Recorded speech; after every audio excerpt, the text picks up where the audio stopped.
Hi everyone, and welcome to our Parent Information Night for the Kid Empowerment Smash Dance program. I appreciate all of you that have chosen to leave your warm, cozy house and brave the potentially bad weather to join us tonight. And for those of you that could not make it, I'm glad you're able to join us on video. This is what I thought we would do tonight, and you guys can nod or whatever, and let me know if you think that this will meet your needs or not. Okay? Okay. So what I thought I'd do is give you we just have a little bit of logistics that I can share with you guys. Explain a little bit about our philosophy, how this all came about, the what and the why, that kind of thing. Talk a little bit about our concern for physical and emotional safety for the children. Give you a little feel for our schedule, a day in a life, as in actually really an hour, but you know what I mean. Give you a little outline of what the green module, what's in the green module. Talk to you a little bit more about ants in particular. I'm going to do all this in a few hours. This is going to be pretty cool. And then share with you a few of my thoughts and or tips about parenting that will help you, I hope, decrease the chance of ants happening in your house. Okay? Now, that I named all that, if there's something, because you never know how time's going to fly, that you would prefer me to talk about, not in that order, but do sooner than later, I can go out of order, because I'm here to meet your needs, not the other way around. So, anyone has a burning topic that you would like me to do sooner than later? I'll tell you what, you may ponder that. And as I go, you feel free to raise your hand, except for you guys, you can't. And I'll adjust, okay? All right, so real quickly, the logistics.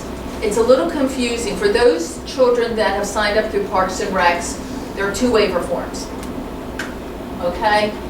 Because we each have our own. For those that have joined through PTA, we have 1.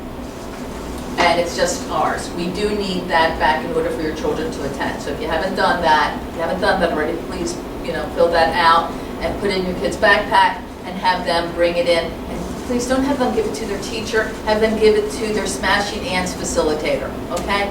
Thank you.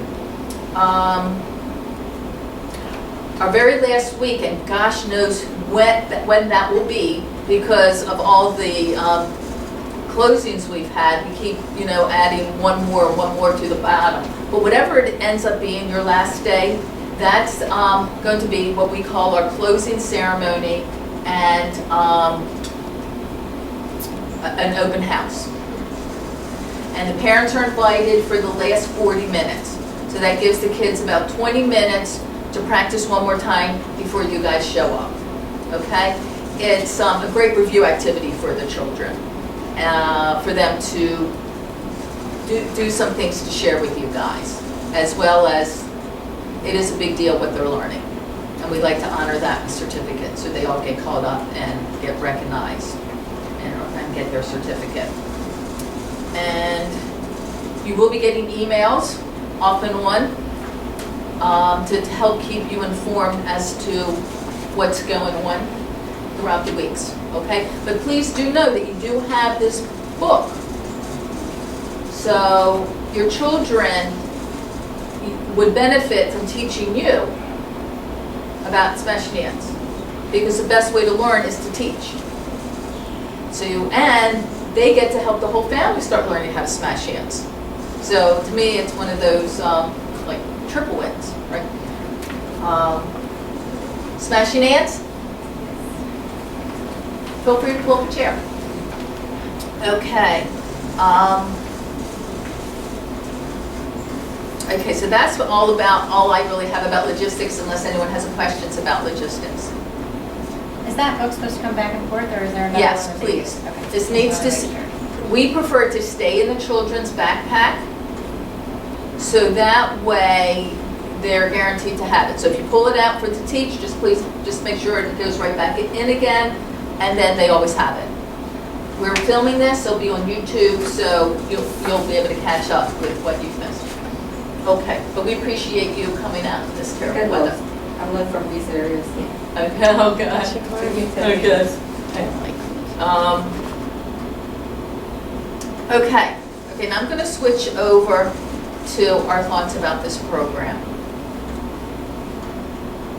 To us, this is a very special program, and it doesn't exist anywhere.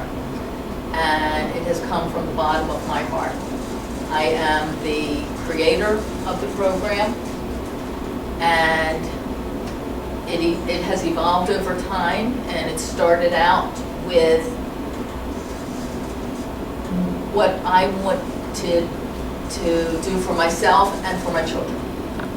When I decided to have children, I wanted to be the best me I could be and the best parent I could be.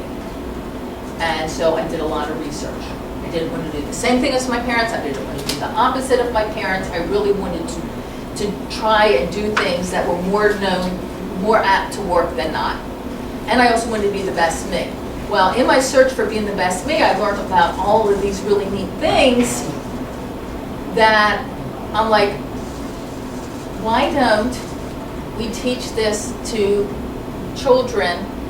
Why do we wait until they're adults to learn this information?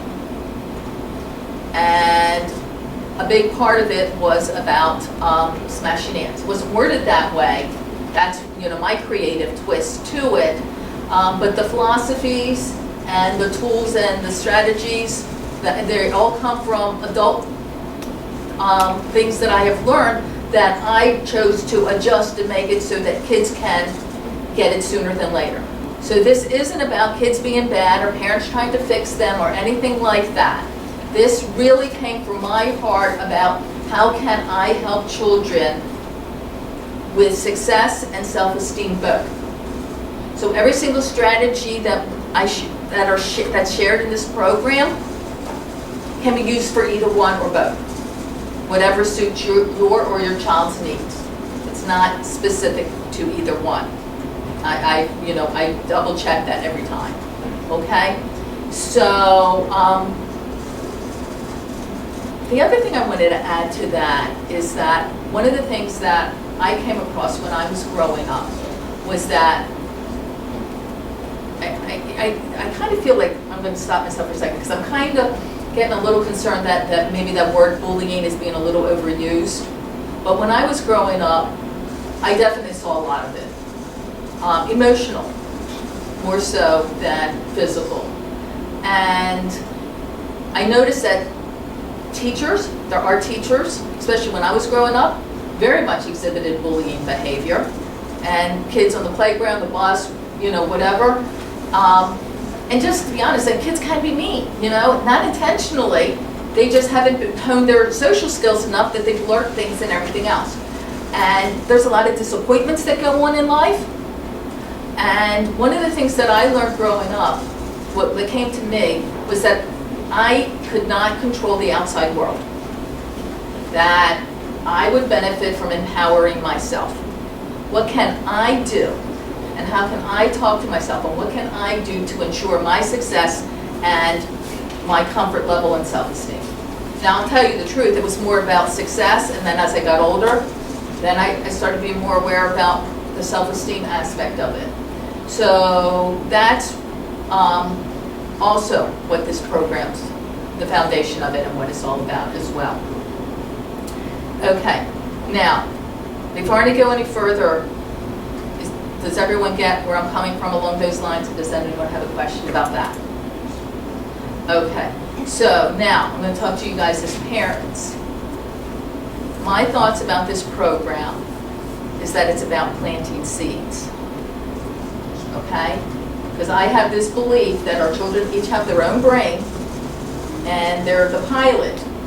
And we as parents can do whatever we can to influence our children to get them from where they are to being these magnificent adults. But ultimately speaking, they're going to make the decision if they're going to listen to you or not, they're going to behave or not, and everything else. And so, what can we do to provide our children with the tools, and what can parents do to help facilitate a quicker than slower growth process? And one of the things in my mind is that each child's going to grow at their own rate. So I look at this program as planting seeds, okay? And so there's no guarantee that any one child is going to be faster or slower than the next child in taking this and going with it. We do whatever we can when we do the program, and we have it set up to help motivate the children to want to learn it. So we teach it to them in terms of what's in it for them. We ask them, do you want your life to be easier? Do you want your life to be more fun? Do you want to feel comfortable with yourself in uncomfortable situations? Great, because guess what? You have that power. And we're going to teach you how to tap into that power and utilize it to create your own success and comfort level. Pretty cool, huh? And we go from there. And we do it with a game and metaphorically, with kid empowerment and with the marshmallow game. And everything we do, as you saw in the videos, that we try to do it fun and playful. We try to do that. We do have activities. Everything's very experiential to make it so that it's easy for them to learn. We try to do everything or most things whole body learning and experiential, and that then is visually, enjoyable. So one, it's easy to learn, and two, they want to learn it, and three, as time goes on, they start realizing how this really can help them in their life, and so they want to use it and do it.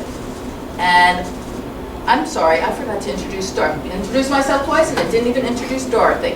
I think she was wise enough to introduce herself as everyone came along. But Dorothy is one of our seasoned kid empowerment facilitators.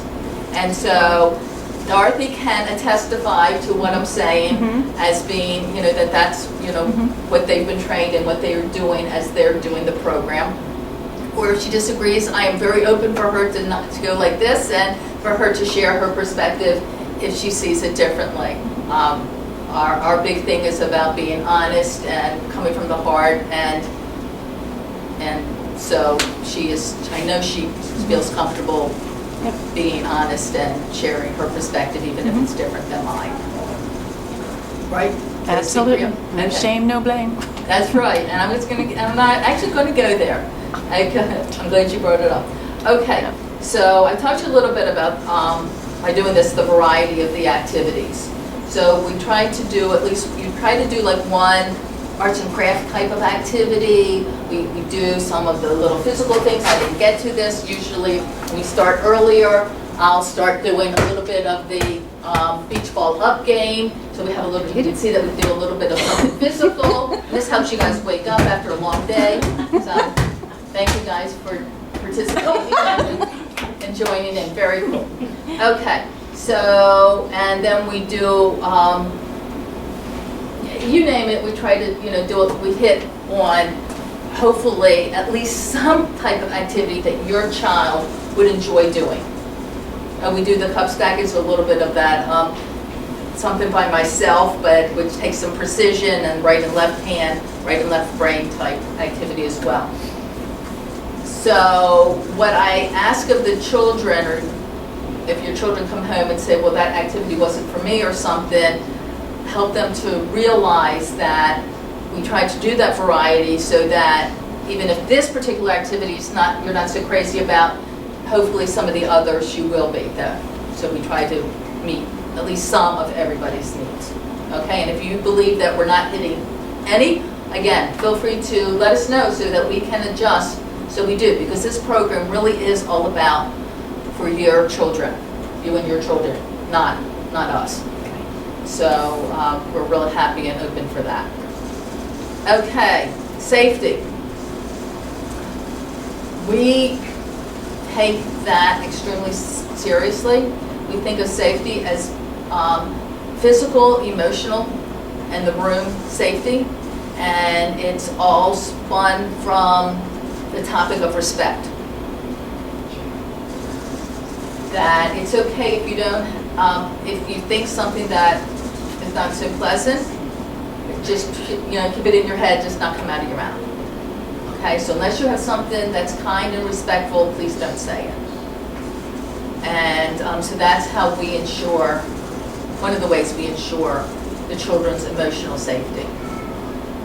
We also have that whatever's said in our room stays in our room. I don't word it that way, but for you guys.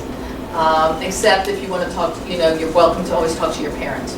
But someone might share something like, I'm afraid of the dark, or something that they felt comfortable saying in our room, but they don't want everyone hearing it outside in the hallways of the classroom, in the hallways of the schools, whatever. So we ask that everyone agrees that we don't share anything with anyone except our parents. So it's a safe place. The way that what we have set up to ensure that the children are responsible for their behavior and the facilitators are responsible for leading the class in this program is that we have a reward system. So we have a reward jar that if they follow our 8 class rules, if you're curious, they're on page 1 right here, and they're all safety and respect, that's all they are. They choose to follow these, then they get to pick a prize from the prize jar as long as they have to pick a prize that the parents allow them to have. Okay, so there are some candies in there, but there's also plenty of stickers, poppers, bouncy balls, you name it, tattoos, it's in there. So that way, we're reinforcing what we're teaching them, which is that they have choices. They can choose to behave in a way that results in, ends up resulting in something that they like, or they can choose behavior that results in something that they might not like. The choice is theirs, though. And we come from the philosophy, and this is what the teachers, facilitators are trained in. A big part of the training part of the training is this information. But I'm going to also say more of the training is on ensuring that we're all on the same page, and that is no shame, no blame, no fear program. Okay? And it's very important to me that every child is treated with respect and kindness, and we can help them want to behave appropriately and follow our safety rules without shame, blame, intimidation, or anything like that. Okay? But for the most part, we don't have to do it. For the most part, most of the kids are into what we're doing and are focused on what we're doing, and it's just not even an issue. But that's the answer to why parents sometimes say, well, why are you bribing my kids with a prize? And it's not about bribing, it's about PBIS, what a lot of the schools have put in place, positive integration behavioral support. And that is people, even adults, work towards a reward or goal, getting paid. Most people don't work for free. That is the ultimate, the bottom line reward is that they get paid. And the same thing with the children. That with the children are less apt to sit on top of themselves and want and be conscious of following the rules if there's nothing in it for them. When there's something in it for them, like a trip to the prize jar, then all of a sudden they're more apt to police, if you will, themselves. And that way the teachers, facilitators do not have to. Because that's the last thing I'm sure you guys want our facilitators to do, is spend the entire time trying to get the kids to behave. Doesn't it make more sense that the kids try to get themselves to behave? Because it is, it's a long day. They're at school all day long, and then even though this is an enjoyable and interactive, it's not like kickball or Legos, you know? It really is a class. So hopefully a fun class, but it's still a class. So so it's important for the children to be aware of their own behavior, so that we can, and the facilitators can focus on sharing this great information with them. Make sense? Okay.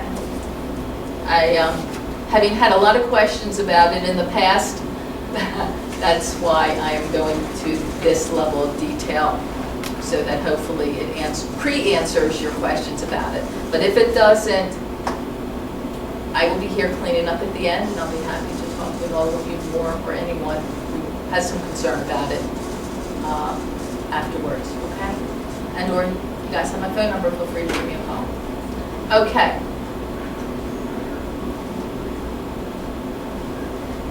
All right, so I think I'm going to move on now to basically how the class is structured. The hour, I should say, is structured. Okay, so now I'm not going to say that it's always in this order, because the order is based on the topics for the most part. And then so one particular topic might need it a certain way versus another topic. Yet, all in all, this is high level what we do per topic, is that there's going to probably be about a 10-minute experiential activity with the topic. We have a 5 to 10-minute movie or cartoon that you guys saw a little taste of. I say 5 to 10 minutes because the cartoon's usually about, I don't know, we try to keep them short to 3 to 5 minutes, closer to 3 than the 5. And then we have another 3 minutes or so, which I think you also saw, which is the discussion questions. The idea behind the discussion questions is to ensure that no matter who your facilitator, and the same with the cartoon, no matter who your facilitator is, your children are all getting the same thing. So everyone's seeing the same cartoon, so everyone's getting the exact same lesson. And I'm doing the voiceover and doing the little PowerPoint of the discussion, so that everyone's getting the same discussion, and then we pause and the kids answer the questions. The idea really behind this discussion, because the children are young, they're elementary school kids, is not for them to elaborate and really think about and ponder the topic too much. It's really just to ensure that they gained an understanding of the key points of the lesson. So it's really more of a reinforcement for that age. Now, when we do camp, when we have the middle school kids, then we get into a little bit more of a discussion, a little bit more thought-provoking type of thing going on, but not for the elementary school kids. Again, we see the elementary school situation as being two things. One, planting seeds, and the other one actually is to be proactive. The children might not have these ants right now. They may not have these situations right now. But the fact that they're learning these tools, these strategies, these concepts, these awarenesses, what that does is when something starts happening and the ant starts trying to come in, they go, whoa, wait a minute, that's an ant, I'm going to stop it. And then what happens, which is so cool about this, is that instead of being like us adults, or I'll speak for myself, where I have this huge ant collection that I'm trying to get rid of, they have prevented them as they're showing up, and so they don't have to work so hard at trying to get rid of this large ant collection. They really have circumvented them as they're trying to come up. So it really helps minimize the chance of ants, or the amount of ants they have as they go through life. Okay, so they get 5 to 10 minutes of and I say that's in total, of the lesson and the reinforcement slideshow. Then we also have a 10 to 20 minute, depending on the thing, experiential activity that enables them to use what they've learned. So, and again, all of this varies depending, but Try to pick a topic out at random. Okay, how about QPS, which is one of our leadership topics. It's quick problem solving. So basically what we would do, just to give you a visual of what I'm talking about, is that we would give them a problem to solve. You're in a large group, we put them in a large group, basically the group, and we say choose a leader. So that's the problem to solve. They have to decide who the leader's going to be. And so they have the experience of how they typically do it. And I'm going to tell you, having watched it, a lot of times the children will do rock, paper, scissors. And it's not a quick way of resolving, and a lot of kids don't think it's fair because, one, it's not quick because you can only do 2 at a time, and it typically isn't fair because if the person doesn't put their hand out at the same time, it's a mess. And that's okay because they're at least having the experience of what they normally do, which then motivates them to want to learn about what we share with them in the way of quick problem solving. And then what we do is we have all these, I'm sorry I didn't think I was going to use that one as the example, a baggie full of tools to help them with quick problem solving and which one would work quickly and fairly. The idea behind it is quick and fair in doing it. So if you wanted to choose teams, what would be a quick way? Maybe a deck of cards, red and black. If you have a lot of people that want to be it or first or whatever, then maybe they could roll a dice and whoever has the largest number, or maybe again the cards and who has the largest number or the smallest number, whatever. We go through a lot of that. So then they're now taught tools. And then we'll give them some situations that they have 2 minutes to resolve. So now they're using their tools based on what they've learned. So that would be like the full circle of one topic. And if it's an ant one, it would be, or if it's anything that can be done by a cartoon movie or slideshow, we do it that way. That particular one, it's best suited for the teacher because it has a lot of visuals. So the teachers have been trained on how to do it, and they do that one. Does that make sense?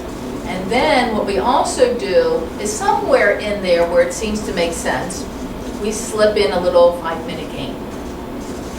And that might be something like we just did, which is the beach ball up game. Or you mentioned cup stacking, file card tower. We have several of those. The teachers have them on them. So depending on the mood of the class, so if the kids come in and they're kind of like this, and they're looking really tired from the day, then they might do the beach ball up game. The kids might be really, really full of energy, and so they might do the cup stacking that gets them to be a little bit more focused. So they have tools to help create a climate that's best suited for the children and what we're doing. Mm-hmm. So that's the gist of, and we typically get a few, depending, topics in a day. Okay, so does everyone feel like they have a pretty good picture of what that hour's like? It goes by really fast. The kids are all like, time's up already? Because we just go from one thing to the next and they're all fun and they're different. I have a question. Yes? So in that hour, is there, I very briefly glanced at the book, but there's something about homework in there, and how does that play in that hour? Is it supposed to be collectively checked, or is it just for your information? I'm glad you brought that up. Near the back of the book, your children go to a 7-week program. Most of them are at 7 weeks, but we do have, one of my gentlemen here, so I'll bring it up. We also have the 10-week at-home action items. So it depends on if you're 7 or 10. So here's 10, here's 7. They're similar. So for the 7-week, it starts on page 39, and each week's is a different at-home action item. And basically what you'll see is 2 little paragraphs.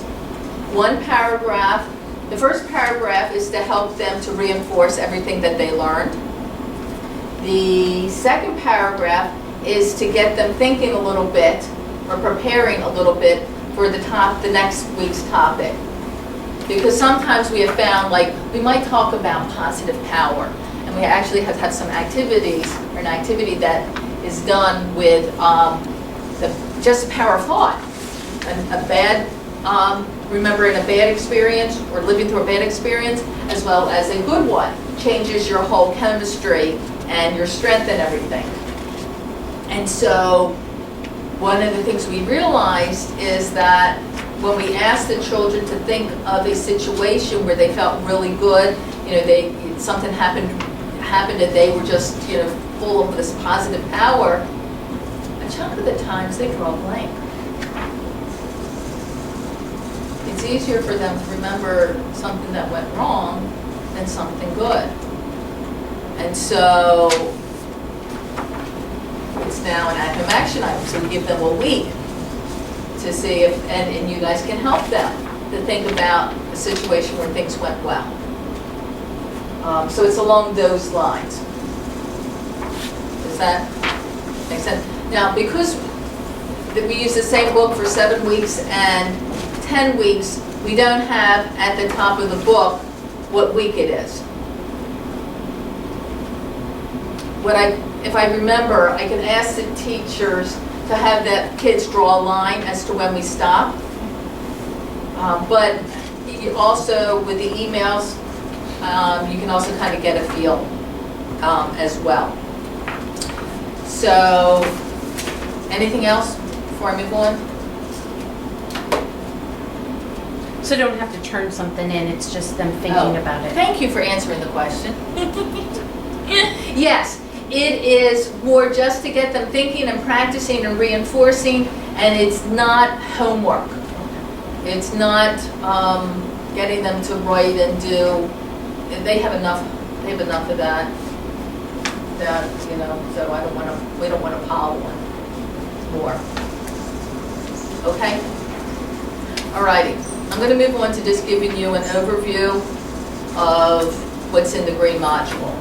Okay? So the first topic, and you know what? I might even, but that would be for 7 weeks, not everything. Okay, can't forget it. Alright, so kid empowerment, we did that the first week. And the idea behind it is, as I mentioned earlier, easier, more fun, more comfortable with yourself, that they have the power. And a big part of helping them with that power is being aware of ants and smashing them.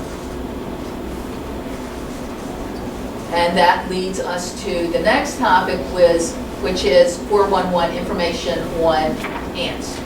And that was the little cartoon that you just saw. They have an abridged version because we needed for it to be shorter than longer in order to fit in all the different topics that we're doing. The long version we do during the summer. Then we move on to the topic of problem with ants. And the big problem with ants is that they hurt you. That they get in the way of you feeling comfortable with yourself or being successful. Because they learn how the bad brain chemicals go through their whole body, which sets off this chain reaction. And I thought I'd share that little chain reaction with you. And we do it hang on one second. T-F-A-R. First, they learn it in the chain reaction in a little bit more of a visual way, but they're helped to realize that their thoughts impact how they feel. Because what happens is all these brain chemicals through their whole body, and those brain chemicals change how they feel. And how they feel impacts how they behave. Their whole body changes. If you're feeling lousy, you're down like this, you're apathetic, you're less apt to want to participate, less apt to have a clear mind, be successful, that kind of thing. And how you behave impacts your results, how things turn out.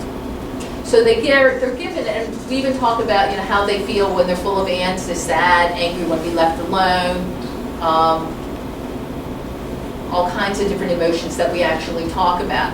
And they're helped to realize that depending on the ant depends on which one of those negative feelings come out. And then we do something similar to that with positive power. So again, but this time we'll talk to them about it in terms of, no, they're not learning TFAR, but this is the idea behind it, that their thoughts can take them very far in either a positive or negative direction. But what they're going to be shown is that their thoughts impact how they feel impacts how they act, and how they act impacts their results. Does that make sense? So with positive power, we'll actually go through this a little bit more about this chain reaction. And what's really cool is that when they have that positive thoughts going, and they're feeling good, and they're behaving really well, they're getting, they're acting well, and they're getting good results, guess what that does? It brings about more good feelings. More good thoughts, which brings about more good feelings, more actions and results, and it's what we call the circle of awesomeness. And that's what we teach them with positive power in this particular green mod, is the circle of awesomeness, more so than TFAR. But I wanted to show it to you because this really is the mindset behind it. Okay? And in camp, we'll actually go through how you can take how you can use TFAR, your bad feelings, and flip it to create the good feelings. Okay, so that's problem with ends, positive power. We have this neat little visual with dye in water to show how the brain chemicals go through your whole body. And Dorothy, actually, you guys are lucky that Dorothy is here, and she is the person who came up with, having been teaching the program for a while, said, "Oh, I got a great visual for the kids." And she took the initiative to bring in the pictures, try it with her group. It went really well. She shared it with me. We brainstormed, played with it some more, and now it's part of the program. So that's sometimes just how these visuals and demonstrations, and then we created, we had it as interactive with the kids. I'll pour some clean water to dilute the dye. The clean waters represent the good thoughts, and so that's one of our experiential activities for the children. So, and then we do an activity with leadership style, and we actually use that beach ball. That's okay, I understand. So there's another one where they're doing activity first, where we just tell them the rules of the activity, keep the ball up in the air, say your favorite food, that kind of thing, and they just play the game. And then we give them some things to think about. When you were playing the game, were you thinking about ensuring everyone had a turn? Were you thinking about learning everyone's favorite food? Were you thinking about making sure the ball didn't touch the ceiling or the floor, which is one of the rules? Or were you thinking about making sure you had a turn and you had as many turns as you could have? And that gets them to, having just played that game, to stop and think about. And then for the older kids, we talk about it in terms of task-oriented versus people-oriented versus me-oriented, and what kind of leader do you want to be? And the leader that focuses on the task and the people are the leaders that most people are more apt to want to follow. Because it's, you can have a lot of great ideas and be be wonderful at orchestrating things, yet if you do it in a way that people don't, enjoy your leadership style, then unfortunately you're going to be more apt to be a leader of one. So they're taught, so they have this experience where the way that we ask the questions, the way they do it, that they can choose. Again, it's all about choice. You can, whatever, depending on what you choose, depends on the results you get. If you're happy with the results you're getting, keep doing what you're doing. If you're not happy with the results you're getting, you now have a mindset and a thought to choose something different. And it's up to them. But at least they now have that awareness. And then we play the game again. And inviting them, based on this new information that they now have, to play the game, using the kind of leadership style that they want to use. Crush it. one of the ant smashers. The idea behind it is just to say the opposite. So you don't have to think too hard when an ant starts popping into your head. You can just choose to say the opposite instead. And we go over, well, what if you don't believe it, and all kinds of neat things. So, because they don't. I mean, the ant wouldn't be popping up if they obviously believe the ant, or it wouldn't be popping up. So they're like, well, why would I, say the opposite then? It's like, well, the ant itself actually isn't the truth. You're not the stupidest person in the whole wide world, because I'm sure you haven't met everybody in the whole wide world, So it's really a lie, right? So just between you guys and me, if you're going to lie to yourself, wouldn't you want to lie in a way that feels good than a way that doesn't? Just saying something positive. And we don't word it that way with the kids, but that's the concept behind it. And then you may even find out that it's not a lie. The truth is that you're a bright person. Sometimes it might be hard to catch on, but that doesn't mean that you're definitely not the stupidest person in the whole wide world. And you are smart. We're all smart differently, though. So you may think that the opposite is a lie, but by saying it anyway, you're giving it a chance. We talked about QPS already, so I'll move on. They're introduced to two specific ants called the mini ant and the maxi ant. And the maxi ant looks for the negative in any situation and makes it huge. And that one, the kids can pretty much picture how that's an ant. So even though that you guys are enjoying sitting in this room, hopefully, she says hopefully, and you're learning and gaining something from this experience, some of you might go, wow, it's really toasty in here. It's hot. Now, the maxi ant would say, oh my gosh, this room is so hot, I can't stand it, I gotta get out of here. And takes the positive away, and it's totally focused on that negative, that it's hot in here. And it's, again, that's from a success perspective, but you also can look at the maxi ant in terms of how it gets in the way of your self-esteem. Oh my God, I got one thing wrong on my math test, I'm the stupidest person in the whole world. They focus on this one mistake and make it huge. So, I did that on success again, didn't I? Did I just do 2 successes? Help me out here. I'm on a roll. I did yeah, that is a self-esteem. I have success or self-esteem. It might be something like I have big ears, and then I feel bad about myself because I'm uncomfortable with the way I look. It might be that somebody looked at me, didn't say hi, and kept walking. Oh my God, she hates me. Oh my God, nobody likes me. So again, the maxi ant can impact the success or self-esteem and or both. The mini ant is kind of the flip side. It's harder for the children to understand that that's an ant, so we put a little bit more energy into it. The mini ant takes the positive and makes it tiny. And they usually work together. Now some of you might say, well, what's wrong with that? It's being humble. So it might be, so what, I'm good at art. It comes easy to me. Well, if one is to take all the positives that they have in life, even something like, well, I'm enjoying being here. Well, it's no big deal that I came out.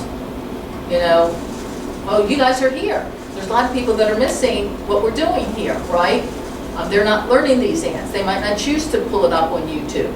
For those that are here, you're still here, so you guys, but for those that have chosen not to watch it on YouTube, and you might say, oh, it's not a big deal. Well, if you treat it like it's, and think of it as not a big deal, then what are the chances the next time something like this is going to come about that you're going to be, oh yeah, I want to do this is fun. Well, you just made it like, well, it's no big deal. But if you go, yeah, that was cool, that was great. I have to meet people that are interested in the same thing I'm doing. I got to learn a little bit about ants and ant smashing from Nancy herself. And it creates this positive energy that feels good and helps you to want to do more of that. Again, that goes with the T4. So we're feeling really good, we're feeling really excited. It circles back to the thoughts of the next time I want to do something like that. So the mini ant can really hurt you in terms of success, as in motivating you to want to study again for a test because it's no big deal. I always get good grades. You know, it's like, it is a big deal. And as well as being able to feel comfortable with yourself. Yeah, I have a good smile. I like my smile, whatever the case may be. And allow you to feel good about yourself so you're walking this earth with a lot of positive energy, which helps you to be at your best. So then we talk about the difference between the mini ant and bragging. Because we're not inviting the kids to be all full of themselves and say, oh, I'm better than you and I'm great at this and that. That's not what it's about, because that creates ants. Because if you're being disrespectful to other people or you're being all full of yourself, then you're actually creating negative energy. So we're talking about what goes on inside of you, how you're talking to yourself, that you're allowing yourself to feel good. And that's different than bragging. Does that make sense? So you can see how the mini and maxi ant can work together. We call them the drastic duo instead of the dynamic duo, in terms of getting in the way. And then they learn how to scope it by looking through a telescope the opposite way. So if you got the maxi ant, you'd be looking through the telescope like this, and everything would be bigger, right? Because that's, you know, taking the bad and turning it into something big. So we invite them to turn it around. Take that bad thing and make it small. And vice versa for the mini ant. So that's the little visual that we do with helping them to remember how to smash the mini and maxi ant, scope it. And that's the gist of the topics. Is anyone in a 10-week program? I think the gentleman who was sitting over here is one, but he's not here, so there are some additional topics. They are starred. So if you see something in your book that has a star in it, on it, then those are the additional topics for the 10-week program that the 7-week program does not do. And then they do the review activity on week 6, which helps them to, we talk about and practice and think about all the different topics, and they get to put together some sort of skit or presentation on one of the topics that they will be then sharing with you on that last day. For those that have ants about getting up in front of a group, we don't force anyone to do anything they don't want to do. We do invite them to still pick a group and to participate. They can be the director. They can, talk about it, help brainstorm, whatever. They don't have to actually, but if they want to smash their ants, they can. What typically happens is that they end up wanting to. By the time they're in the group and they're playing and practicing with the group, that they end up wanting to do it. And a lot of times their children end up having a big role, talking a lot, and doing great. So it's wonderful to see that. And there's once in a while the child that doesn't, and he doesn't, or she doesn't, and that's okay too. We respect everyone and their choices. Okay, so that's the gist of the green module. Keeping an eye on my time here. Okay, any questions about the green module? Okay, the topics. All right, I'm going to move on now to ants. Talk to you a little bit more about ants. I've heard from a chunk of parents that they think that ant smashing is trying to get your kids not to be so emotional. And it's not. I have this belief that every person is entitled to feel however they feel. I can tell you that when we help them with their thoughts, and when I do this with adults, their belief system, we can dig deep based on those thoughts and come up with some really big underlying beliefs, that if you were to have a different thought process, that would make for a different feeling, which would then make for a different action and results. But if you think that, you're going to be, focusing on trying to control, getting your child or yourself to change your feelings, that's really hard to do. And it's really, from what I've been told, not healthy. So, at the point that a person's having an aunt and they're full of feelings, it is what it is at that point. Does that make sense? So the thought thing comes before the feelings, not after. So what we're trying to do is help the children to have different thoughts and or even beliefs. We don't talk to them in those terms, but that's what we're kind of helping them to do. So therefore, the feelings are more along the lines of positive power than ants. And then therefore, then the actions and the results will fall into place.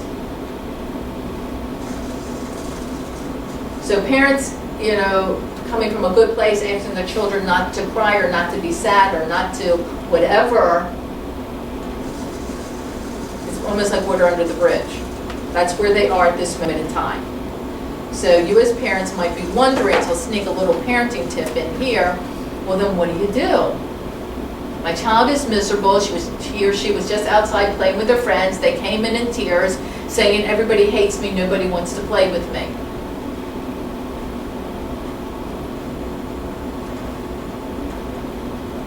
What I have learned is this is the time for empathy.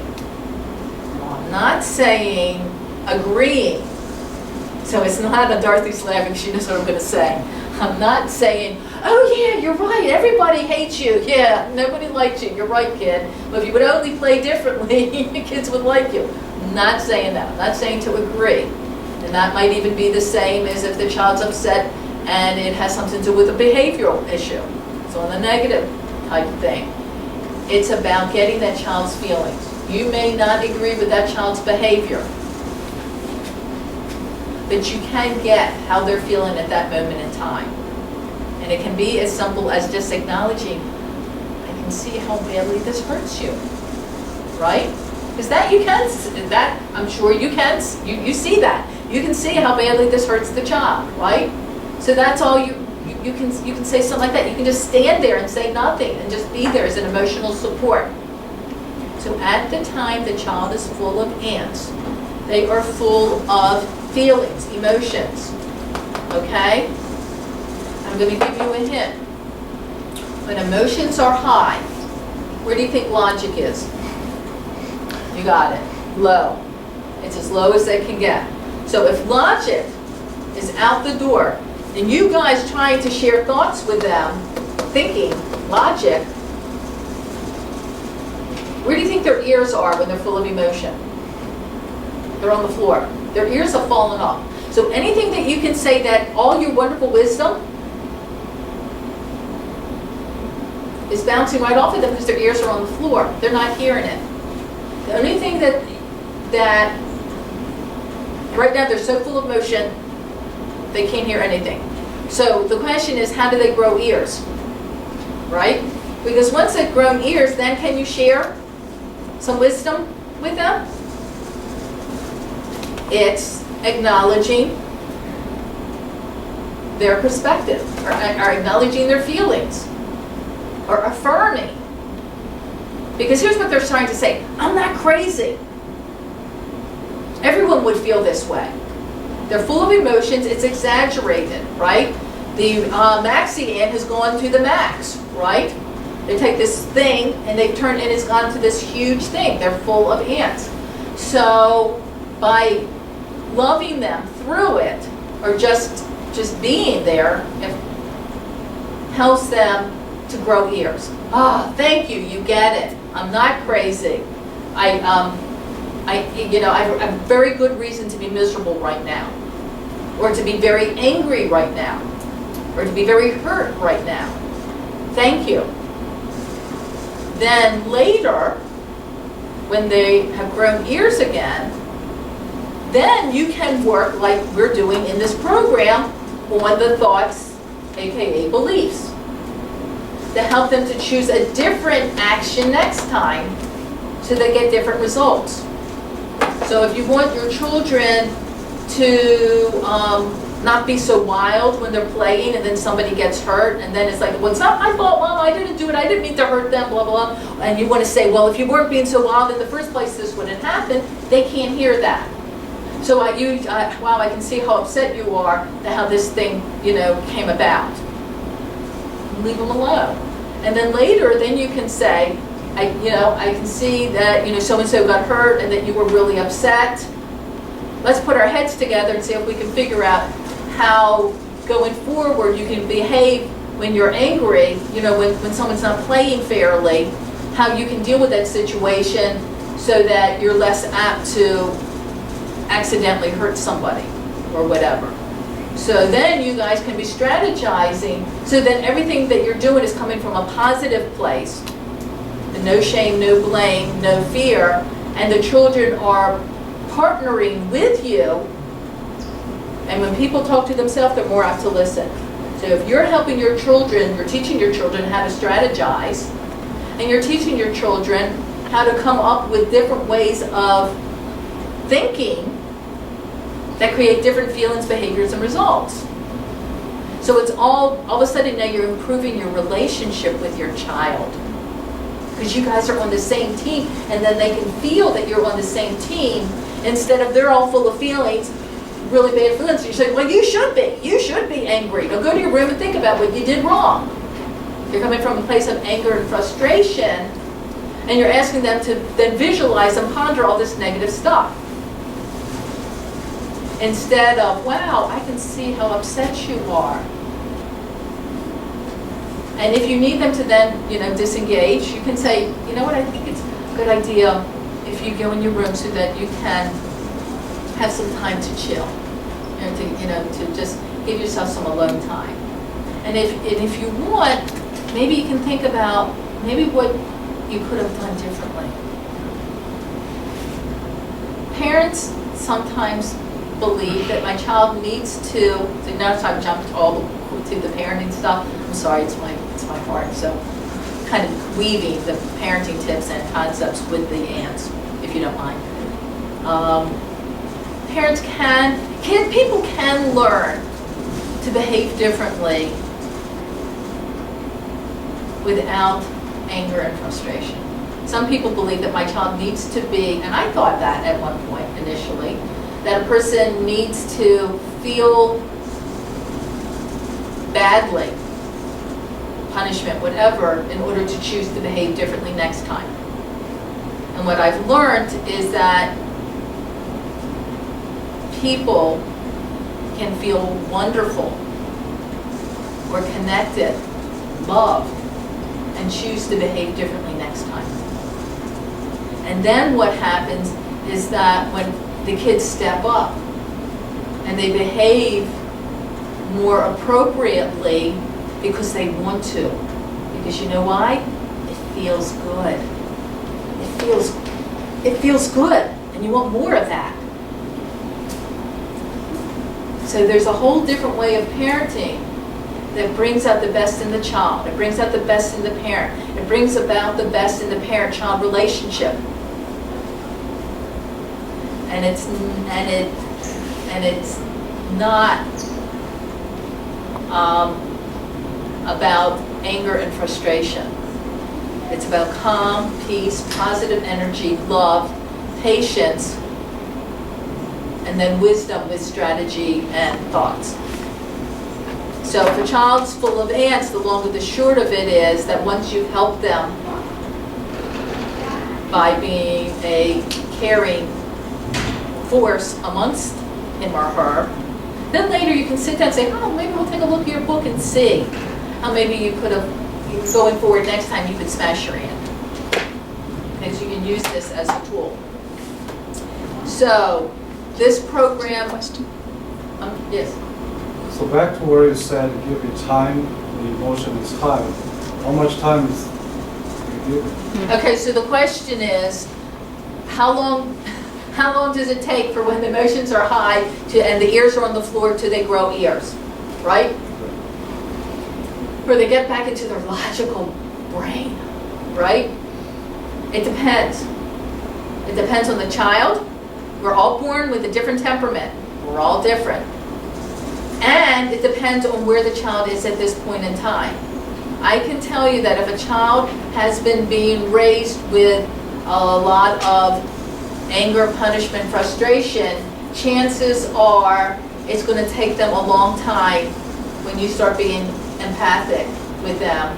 You start being understanding for them to calm down. But each time they'll get a little faster and a little faster. So the more that you're a loving force instead of an angry or frustrated force, the quicker that they go, oh yes, somebody gets that I'm not crazy. What I'm saying makes sense. You may not, parents, again, you may not agree, but you can get that if I was a 10-year-old and I was in this situation and I was born and raised this way and I was wearing their cowboy boots or whatever, or their tennis shoes, that yes, there is a chance I could possibly feel that way. You have to actually take your shoes off, by the way, and put their shoes on. You can't keep your shoes on and put their, well, as a parent, I wouldn't, that is not acceptable. Well, you got your shoes on. You're not being empathetic because you're still wearing your own shoes. Again, that's not saying the kids are right or that they can do that. Now, if your kid slams the door, and I really did not like that because I was afraid someone's fingers might get pinched. So I was totally not okay with a kid slamming the door. I still can get that the child was angry and frustrated and responded that way. So I can I can comprehend the concept of somebody being angry and frustrated. So I can't say this enough because it's the hardest thing for parents to get. The difference between giving your kid permission to misbehave, which is not what I'm saying at all, versus acknowledging, accepting that this is emotionally where they are. And that I can help and love them through. So we are building a relationship. They know that when they have a problem, they can come to me. I can love them through it. And then once they've calmed down, and it may take a minute, it may take an hour, it may take a day, it may take a week. I don't know. Each child's different. But if you try to rush it, it takes longer. So however long it takes the child then guess what? Then you can take their little tennis shoes off, put your parents' shoes back on, and lead them and facilitate them in choosing a different behavior next time. So unfortunately the answer is they'll let you know. You can look at them and see. There are times where I say, you know what? Tomorrow we'll talk about this. I say that to myself, not to them. I might be annoyed with them and their behavior, and I might say, you know what? Right now, I'm full of ants. I'm not doing really well. And so, but I would like to have a loving, kind, peaceful conversation with you. So when I'm feeling better, and I'm more in my logical mind than my emotional, we'll talk. And then you're also modeling. And it's okay for you not to feel good right now, and that you need to go off and you're quiet and get yourself together and get back into, and then eventually get back to your logical place. So this is not a program about teaching kids how to control their emotions. It isn't. What is it? It's a self-awareness program. And this really is the foundation, even if we don't talk about it each time. The previous module, I think we might have talked about it a little bit more. The camp will talk about it a little bit more. So this particular session, it's underlying more than it's in your face. But it's still there. It's still that chain reaction from a negative as well as positive. So it's a self-awareness. It's about being aware of your ants when they're happening. It's about choosing to stop them and replace it with something that works better for you. Okay. Any questions about ants?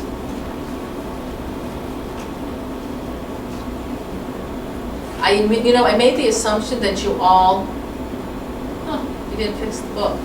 That you all know what ANT stands for. And, but for those who don't, it's an acronym that's it's automatic negative thoughts. Now we're in the process of changing it because I thought negative was too negative. And it really doesn't describe what we're all about. It really is not supportive.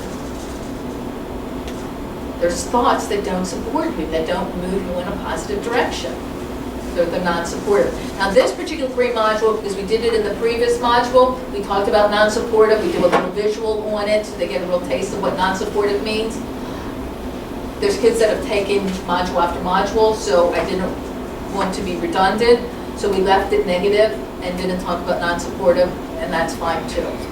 But going forward, they'll be getting more infused. Okay? On to some more parenting thoughts and tips. How am I doing time-wise? Oh, that's it. 8:15. We're almost done, running out of time, and I do want to leave time for additional questions. And so at this point, if you have any questions and you want to write them down on a slip of paper versus raise your hand, feel free to do that. And in the interim, I'll continue. What else did I want to share with you? So the biggest thing, because I implied it but out and out didn't say it, is that it's very important that kids smash their own ants, not their parents. So whenever you hear an ant, and this is so huge, because otherwise I feel like I'm not doing what I set out to do, which is to help kids. If the parents say, oh, well, you took smashing ants, so every time you hear your kids say something negative, you say, well, that, so the kid said, I'm so mad. Oh, no, you're not. You're happy, remember? Or I'm so frustrated. No, you're not. You're feeling good. Or this is stupid. No, it's not. It's smart. I can't do it. Yes, you can. If you are the one who's saying the opposite, let me ask you guys, have you ever tried, I'll be honest, I'll raise my hand, I'll give you my honest answer also. How many of you have tried this strategy where your kid said something negative and you've said the opposite to them? Admit it, come on, we've all done it. No? Yeah? You have? Okay. I was going to say, I know very few people who haven't tried that. I know I tried it too. Have you noticed? I'll tell you what, raise your hand, so keep your hands up this time if you have tried it. Now, I'm going to ask you to put your hands down if it actually worked. Yeah. We try it, but it doesn't work. What actually ends up happening, especially if they're full of emotion, they really have a big ant, here's what happens. They say, I can't do this, it's just too hard. It's not me, I can't do it. And the parent says, oh yes you can do it, yeah, it's easier, you can do it, just try. What happens is that the human being really likes to believe what they say, even if it doesn't suit them well. So, what ends up happening is the child says, I can't do it. The parent says, yes, you can. Well, therefore, now the kid wants to prove themselves right. So now they're going to come up with all the different reasons why they can't do it, right?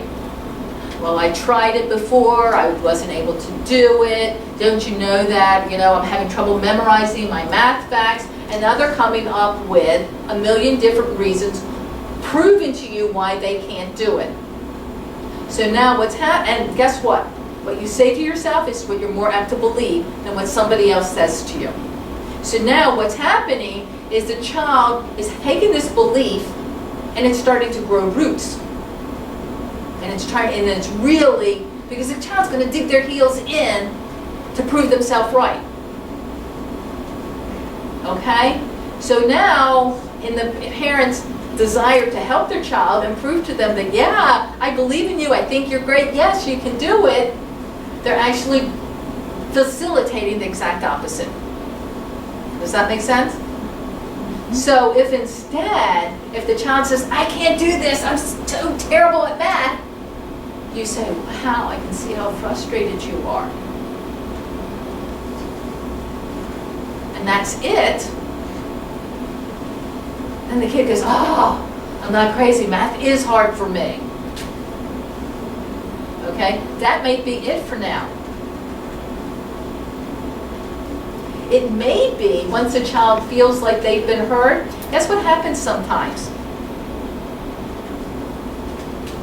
They step up. And then all of a sudden they go, well, actually, I did learn my 2 tables pretty quickly. And I am, and all of a sudden they start growing roots in the way you want them to grow roots.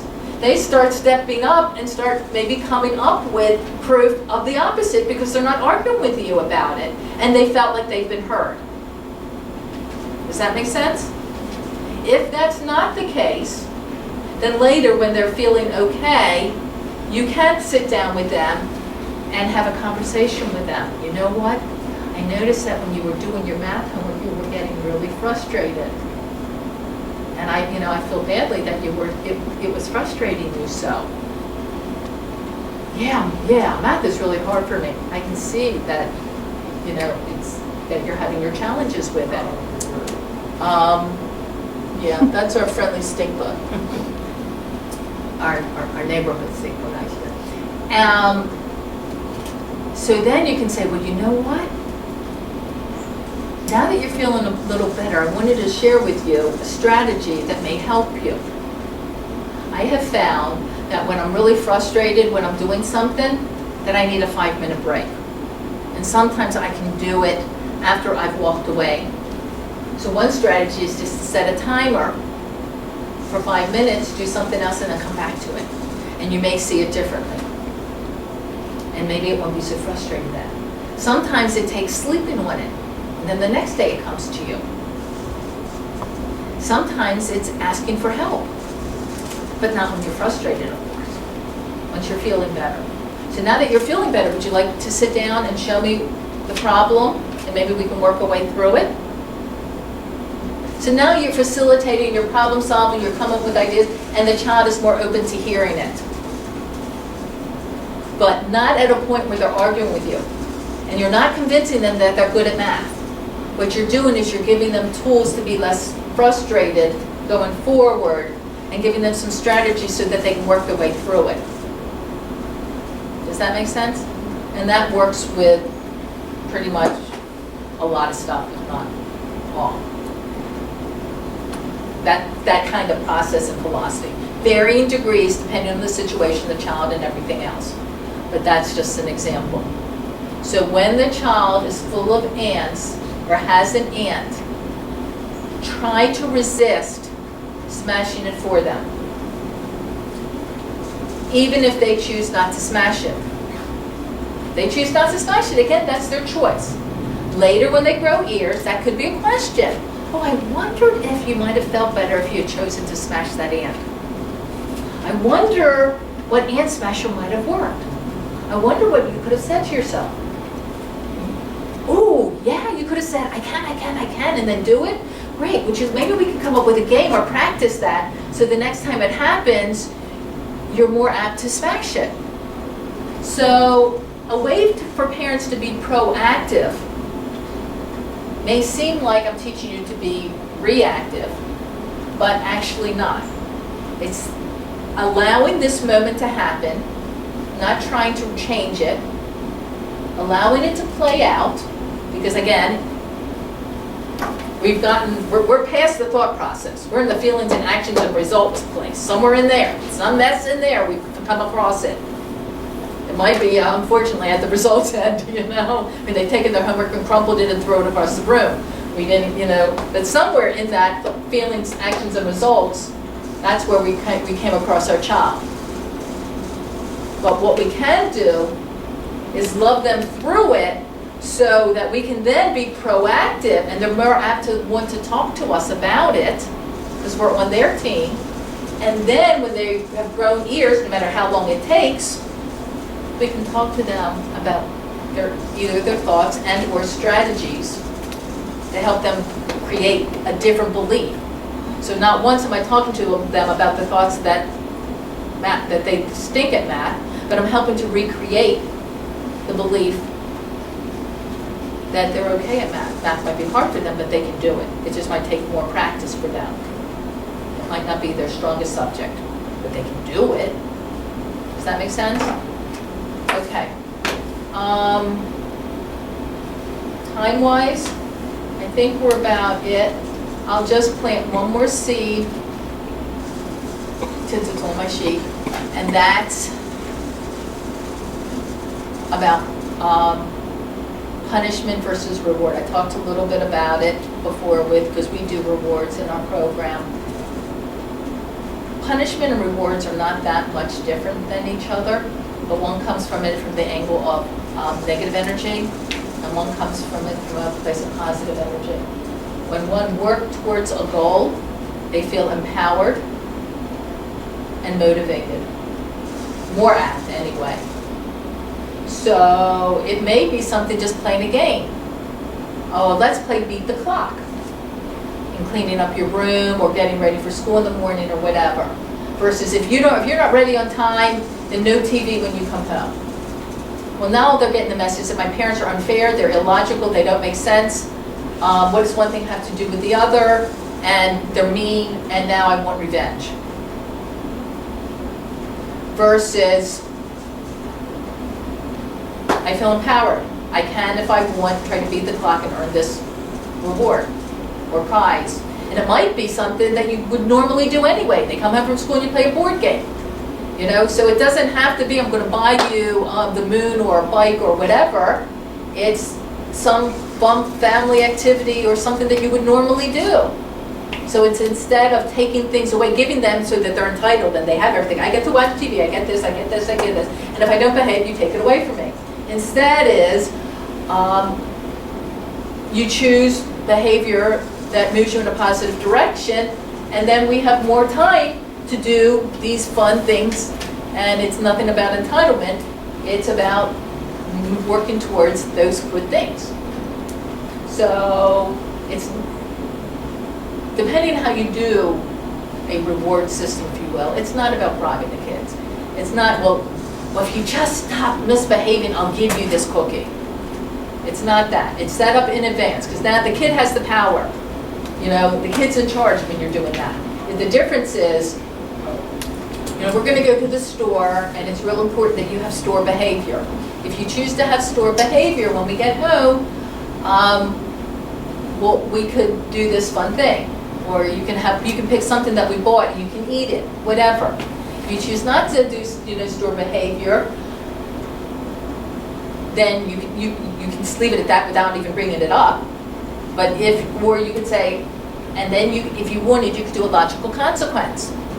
It's going to be hard for me to bring you next time, you know, because I need to get through the store pretty quickly and I need somebody who's going to choose to behave. Of course, you wouldn't say that if you need to take the kid to the store. So, but if you do have to do a quote-unquote punishment, to me it's a logical consequence instead, not a punishment. Does that make sense? A lot more, I can talk about it, but I think our time is up. Questions? Yes, I have a question. One of the ants that was up there in the video in the beginning was I'm bored. So especially in light of the winter weather and not having outside, you know, and those kinds of things as an option, do you have any suggestions for dealing with that? Okay, so the question was, what if we hear that I'm bored ant? Again, at the time the emotions are high, it's not the time to deal with it. But if the emotions aren't high, then there's a couple of things. One, they learned in the very first week what you put in is what you get out. So if you're doing something and you're bored, then there's a good chance they haven't given it their all and really got into it. If that makes sense. So if reading this book is boring, maybe it's because they haven't chosen to visualize what they're reading that makes it feel like they're watching a movie. If it's that they don't have something to do, and I'm going to say, we define an ant as it hurts you. It gets in the way of your success or gets in the way of your self-esteem. Not that it's a negative statement. So if I'm bored is that I have nothing to do, that's not an and. It's not getting in the way of their success, it's not getting in the way of their self-esteem. If they're sitting here and you're sitting here and you're saying you're bored, it may be getting in the way of your success, it may be getting in the way of your self-esteem, and you may choose to participate more, and then you might not find it boring. So any one statement could or could not be an and they're taught that with a very specific example of a statement that could, it was a trick question, it could or could not be an and. So I'm bored, as in it's the winter time, there's nothing to do, it's not an and. But to answer your question from a parenting perspective, is that at a time they're not bored, is a good idea then to create a game of coming up with ideas on a piece of paper. So let's play the game 10 ideas. What are 10 fun inside activities? Doing a puzzle, playing a board game, playing cards, dancing to music, blah, blah, blah. And then they can put them on a slip of paper and fold it up, put it in a little bag or jar or whatever, and they can pick one. And whatever it is, they do it. Now, if they're doing the activity and they're saying it's boring, then it may be an and. What you put in is what you get out. If you're going like this and you're dancing, you know, but if you put on some music and you're really getting into it and you're really having fun with it, chances are you're not going to be bored. Did that help? Yeah, thanks for clarifying how that one fit in as an and. Thank you for asking it so I could. Anyone else? I had a question about the marshmallows, because I know my son mentioned, or I saw in the book that they did the marshmallows, but when I asked him, he was kind of very vague about what they put in, what they got out. Can you explain to me how that, I'm just curious how that worked, or what you all did with that? Yeah, that's one of those activities that the kids love, and yet it's a little over their head. It's something that we came up with for middle school kids. The elementary school kids heard their older siblings and they wanted to play it. And it helped on the first day where it's a little bit more rote and they're trying to get acclimated. So some kids do get it, the older elementary school kids do get it, the younger elementary school kids don't as much. And we feel like it's still, that's okay because again, we're planting seeds. But to answer your question, and I'm going to say we didn't do it that way in our group. I was trying something a little different and it didn't quite work. But the idea behind it is they all start out with 5 marshmallows. And they all get a block that has a number on it from 1 to 10. And then the leader has a block that's spaced down. That's going to be anywhere from 1 to 10. And they can take any amount of their 1 to 5 marshmallows and put in, if you will, as many marshmallows as they want based on them thinking that their number is going to be the same or larger than the block that the teacher has that they can't see.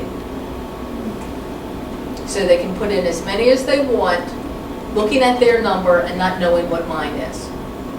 So it's like a metaphor. So that's how it kind of starts out. So if their number is, let's say, an 8, they might put all 5 of their marshmallows in because the chance of me having a 9 or 10 is slim, right? But they don't lose any marshmallows.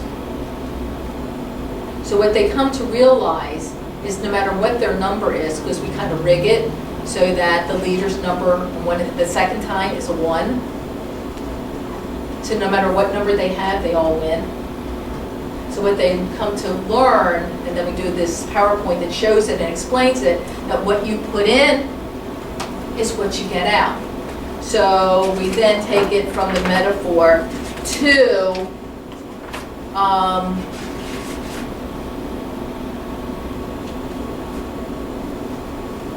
the less you care about what you're doing, the less you're willing to try, the less you learn from the experience, the harder it is, the less fun you will have, and you may even find it boring. Speaking of boring. But the more you put in, and the more you give of yourself, the more enthusiastic you are, the more you gain from the experience, the more you get out. So then we go with the example that even if you study for a test and you didn't do well, did you lose anything? No. You might not have, gained what you wanted to gain, which was a good grade, but did you lose? No. Why? Because you learned. You learned more information by studying than if you hadn't studied at all. So you gained no matter what. And that's the idea behind the marshmallow game, is that what you put in to life is what you get out. And if you give it your all every time, what you get out from on the inside is something. And you can't lose. And then we do it with something a little bit more tangent, like, okay, well, if you have to do your homework and you don't want to, how much are you going to put in? Well, if you put in all, then the homework might not be boring, blah, blah, blah, you might get it done faster, versus, and something fun, how much do you put in? Yeah, when you say, if I said you want to play a game, how many are you going to put in? Oh, I'm all in. All right, and how much fun is a game? A lot. Okay, see how it works? And then we talk it in terms of this program. How much you're going to put in this program in terms of participating. Our eighth rule of our 8 rules is pay attention, participate, and have fun. The more you pay attention, the more you participate, the more fun you have. And that's the idea behind the marshmallow game. It's a metaphor for giving life your all, and that's what you get out of it, as you guys have done by showing up tonight or watching it on video. Did that answer your question, or is it still fuzzy? No, that was good. And now if you read the book, that part of the book, the details, it will probably make more sense to you. Okay. That also allows us as teachers, as facilitators in the program, if I'm seeing someone, I can say, oh, I need my 5 marshmallows. Everybody had 5? Give me 5 marshmallows. And then it can bring them back. So it's a way of not having to do shame blame as well, because we can ask for 5 marshmallows and everyone knows what it means. They all know, oh, I have to put all in. You have to give everything you, so Yeah. Dorothy talks about it when she's talking to her group about 5 marshmallows, giving it all you got. Give it your, if you want all in, so to speak, is 5 marshmallows. So she makes a big deal about the 5 marshmallows, giving it all you've got. And so if the class, if she's starting to lose someone behavior-wise, she reminds them about the 5 marshmallows, and then they, oh yeah, I want to give it all I got so I can get all I can get. So it might be something that over time, as the weeks go on, it might have more and more meaning to them. It may be that a year from now they wake up and go, oh, now I get it. It may be that they come to Smash and Dance when they're a little older, or you play this game with them when they're a little older, and it has more and more meaning. Does that all make sense? Anything else? Okay, well, I want to thank all of you. Let me see if I wanted to make sure okay. I want to thank all of you for coming here and spending your evening with us. I hope that you found it informative and useful. Feel free to linger if you want, chat amongst yourselves if you want. Maybe an opportunity to network with people that have the similar values as you, that and maybe even your kids, you can support each other and or your kids. Going forward, what we hope to do, or we're going to be doing, is putting up a Facebook page where you'll have a place to share. So many times parents will come with, oh my God, I got to tell you this. This is so cool, and they really want to tell everybody. So now they'll have a place to share that neat thing that happened. My child came, hasn't been wanting to go to school lately. They took one session of Smash and Dance, and now they feel very comfortable going to school. those kinds of stories, and I didn't make that up, that's a true story. So you have a place to share, might also give you guys an opportunity to get to know each other and support each other a little bit more.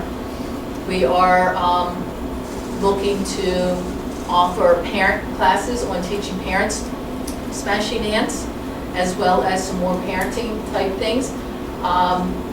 No pressure, anyone interested in something along those lines? A hand? Even though the weather has been really lousy, would it be worth us doing to start in a couple weeks or not? One thought, one way we could do it is that we could do it in person and video both. So that way, if you want to come out and you like that human interaction, you can come out and then ask your questions and participate and it'd be more meaningful to you in that you can say, I would prefer this topic or whatever. Yet those that, this particular week doesn't work, you can't come out this week, we would still have it on video for those who that signed up. When I talked to groups in the past, they really wanted it and I haven't gotten around to doing it.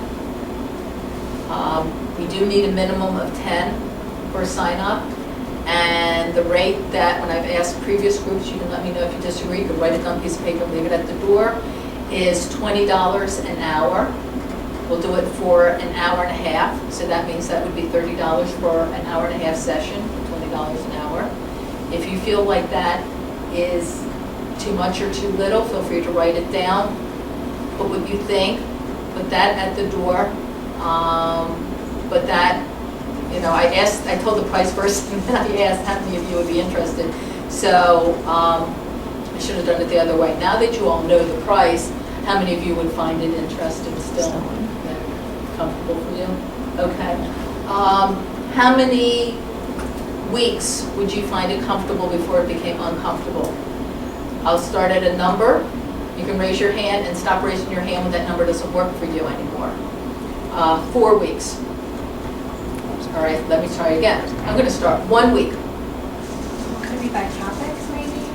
Or do you think it's the same group for however many sessions? I could do it I could do it a lot of different ways, but I was looking to do a series, to get a group for this series, that kind of thing. So that way we have a commitment of 10 people for a handful of sessions. Is that not, were you guys visualizing it more as a one and done or one topic each? Okay, so raise your hands if you prefer it to be one topic each and one and done. Okay, versus 2 weeks, 3 weeks, 4 weeks, 5 weeks, okay. All righty. I think as you get into more weeks, I know with my schedule, it gets harder to commit to that many weeks. So the one topic thing I like, strikes me more because it's easier, and then you can go to which topics you want to do and make plans for it. But to be tied to 4 weeks, it would all be about the same topic, you're saying? You would just continue each week? It would be different parenting topics. I would pick and that's one of the things I would ask you, how many of you guys would like to talk about discipline, if you will?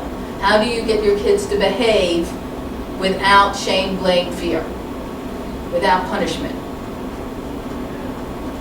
That would be a topic. And it may take 1 week, it may take, it might take one session, it may take 2. That's the kind of topic where it could easily take 2, because one, I share it with you, then you sleep on it, you think about it, you try some things at home, and then you come back and go, well, wait a minute, here's some of the things that I came across, these are some of the situations that happened, how would you handle that? Or I'm not seeing how it would work under these conditions, that kind of thing. And then we could get into it into more detail. Other topics, like we could pick an ant topic, an adult ant maybe, or one of the ants that I've shared with the kids, and we can talk about an ant or 2 or 3. You could maybe even watch the movies, I don't know, but we could talk about it in terms of, as an adult, how that ant impacts your parenting. I've done a ton of parenting classes, I've done a series, I've done singles, and I've done adult and programs as well. The message you send versus the message the child receives, very different. How do you as an adult handle that to ensure relationship building as well as